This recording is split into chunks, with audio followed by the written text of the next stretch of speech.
Hi. You know what this is? This is a tongue. Do you have a tongue? I hope so. If you didn't, you couldn't talk. Today I'm going to teach you some expressions or some idioms about the word tongue. So first of all, the pronunciation of this word is a little crazy, a little difficult. It looks like tongue, but it's actually just tongue. So practice that first. Tongue. Don't say the U or the E. Just say tongue. Stick out your tongue. Most people don't like it when you stick out your tongue. So do it all the time. Annoy people. I'm going to teach you expressions using this. And I usually am not a fan of idioms. I think idioms are usually outdated, which means they're old and we don't use them. But these ones we do use. And they're kind of fun. And interestingly enough, you might have the same expressions in your language. So let's do a little culture quiz, shall we? Let's see how many of these you have in your language or how they're different. So the first one, someone might say to you, "Hey, has the cat got your tongue?" I don't have a cat. What are you talking about? Why would a cat get my tongue? So this expression, "Has the cat got your tongue?" means you don't talk. So they're asking you, why are you not talking? Why are you not answering me? Has the cat got your tongue? I don't know why it's a cat. Why isn't it a dog? So it just means you aren't talking. There's a reason. You don't want to. Has the cat got your tongue? Meow. Would be a good reply. The next one. If someone has a silver or a smooth tongue, this means they are able to speak very well. They have a good way with words, you can also say. For example, you can say, she is a great salesperson because of her silver tongue. If you have a silver tongue, you are able to speak to people. You can maybe sell them things. You are charismatic, which means you can talk to people, you can charm them. Do you have a silver tongue?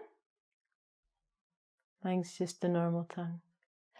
If your tongue was silver, I'd try and steal it and sell it. No, I wouldn't. Next one. Bite your tongue. When you do this, it really hurts, okay? You're eating, what happened? Oh, I bit my tongue. That was stupid. Why did I? Okay, so biting your tongue is actually a literal thing, but as the idiom, it means that you don't speak on purpose. So you want to tell someone something, but you bite your tongue to prevent you from speaking. Example, I had to bite my tongue in the meeting because if I spoke or if I said what I thought, I probably would have gotten fired. So if you bite your tongue, it's you prevent yourself from speaking. Probably because you're going to say something that someone doesn't like. But don't bite your tongue. It really hurts. Bite a sandwich or something. This is good for you guys that are learning to speak English. Slip of the tongue. Oh, that sounds a little dangerous. A little slip of the tongue. Yeah? Okay.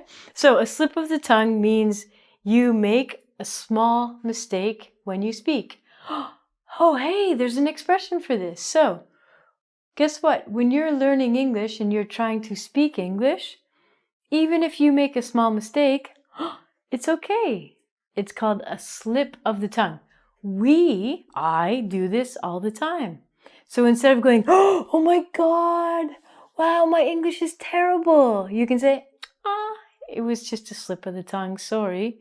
I used the past tense instead of the past perfect. That's fine. It was a slip of the tongue. Sometimes you can use it like this. Oh, I was embarrassed by my slip of the tongue. So maybe you said something that was wrong and you felt embarrassed. But again, you shouldn't feel embarrassed. It's just a mistake. Everyone makes mistakes. Everyone. No one's perfect. No No one. This is interesting too for you guys. Mother tongue. So, what? Why is my mother here? Mom, your mother tongue, this makes sense. Your mother tongue is your native language. So, for example, if you're from France, you could say, French is my mother tongue. This makes sense because it's what your mother spoke. Yeah, I don't know why it's not your father's tongue. Oh, because they have different tongues. I don't know. So it's called your mother tongue. English is my mother tongue. Maybe you have 3 mother tongues. Cool. But we usually use one of them. This is interesting too.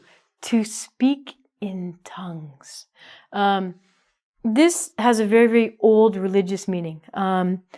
Back in the day, which means a long time ago, a lot of people were charged or believed to be possessed by the devil. And when someone was possessed by the devil, they would speak a demonic language. So maybe your mother tongue is French and all of a sudden you become very sick or a little bit crazy and you begin to speak Japanese. This is a very mysterious thing because if you speak in tongues, you mysteriously speak another language that you didn't learn. So a long time ago, people would believe that if someone did this, they were possessed by the devil and, well, just kill them. Go ahead. Today, we still use this in a religious way. So he spoke in tongues we didn't understand. If I have my understanding of this correctly, there are a lot of evangelists on TV. So evangelists means people who preach the Bible. So they like to tell you things and they like to have your money. I'll have your money. And they get into a trance and they feel the power of God, blah, blah, blah, blah, and they start to say some really strange things. It's not real. They're just blah, blah, blah, blah, blah, give me money, donate, give me money to God to help you. And magically, the people in the audience who were in wheelchairs can get up and walk again. It's amazing. If you'd like to donate money to me, I can make you walk again. Yeah, that'll happen. I promise. So, to speak in tongues means you speak another language that you've never learned. Interesting, off topic, that's what I do. When my great aunt was dying, she didn't speak English, she spoke Gaelic because that was her mother tongue. So, she was born in Scotland, and when she was losing her mind, as people do when they die, she spoke Gaelic, and I was like, Minnie, what are you saying? I don't understand you. Because her brain reverted back to her mother tongue. Interesting. I wanted to learn, but she died. I guess I can study myself then. Interesting story. And this is a really good one. If someone's tongue is hanging out for something, usually beer, it means you really, really want something. Usually food or drinks. So you will hear people, oh my God, my tongue was hanging out for a beer. Or like a dog. When a dog's thirsty, they sweat, their tongue hangs out.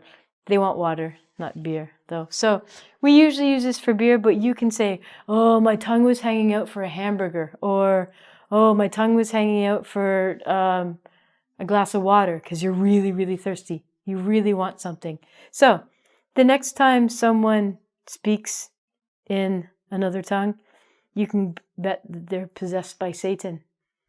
And maybe you can help them. I don't know. Ta-ta for now.